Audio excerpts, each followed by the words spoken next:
Hi, good morning guys, it's me again, Alexi, and welcome back here on my video. So today, it's my day off and maghuhugas muna ako ng plato kasi kagabi hindi ko nahugasan siya. So, ayun lang. This is actually what has been my challenge kasi since I was 18 years old, nag-start na ako lumabas out of my comfort zone. I mean, living alone, it's not easy because lahat ng magawain sa bahay is sa'yo lahat.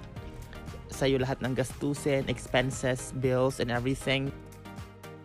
Pati yung simpleng paglalaba, paghugas ng plato, paglilinis ng apartment, lahat yun sa'yo eh. Especially kapag may work ka, o aalis ka ng apartment, 9 p.m., uuwi ka, 6 a.m., mag-alas 7 na. Syempre, pagod ka na, gusto mo na lang matulog. Tapos, syempre, magpe-prepare ka pa ng pagkain mo niyan. So, it took hours para magawa mo lahat ng mga bagay-bagay.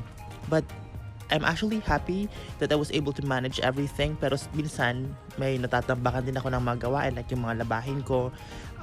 I'd rather na magpahinga na lang at gagawin ko na lang yun sa ibang araw. So, ayun. Diba? Pasayaw-sayaw pa ako dito. So, pakainin ko muna yung pusa ko dito. Actually, binigay din to ng kaibigan ko si John Patrick.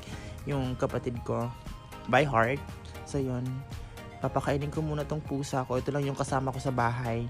So ayun, tapos na ako magpakain ng pusa, maghugas ng plato. Ngayon magluluto na ako ng egg sandwich. Lalagyan ko ng Lady's Choice yung egg na ipiprito ko. So 2 lang piraso yung binili kong egg sa store kanina.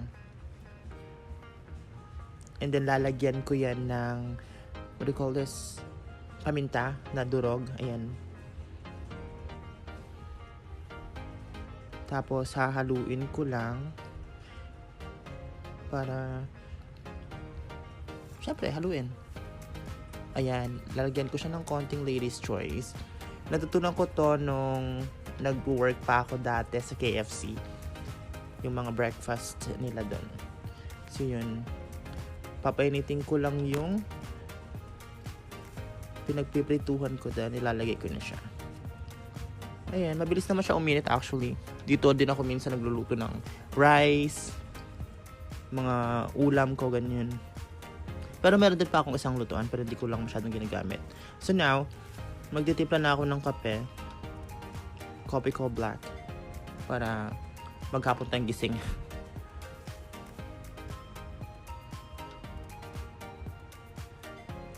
Diba? Ready na yung ating kape.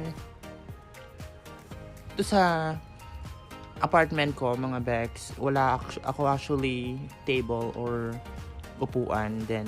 So, dito ako palagi kumakain sa kwarto ko. So, nakagatan ko na siya. Ubusin ko na lang to. Moving forward pala mga Bex, we're gonna be having a collaboration with John Patrick. So, you guys will see him more of my video on YouTube and of course dito sa TikTok. And by November, so we're gonna actually planning to move to a different apartment. Naghahanap kami actually ng 2 kwarto sa isang apartment which is also located dito sa, possibly sa AUF, dito sa Angeles City, Pampanga.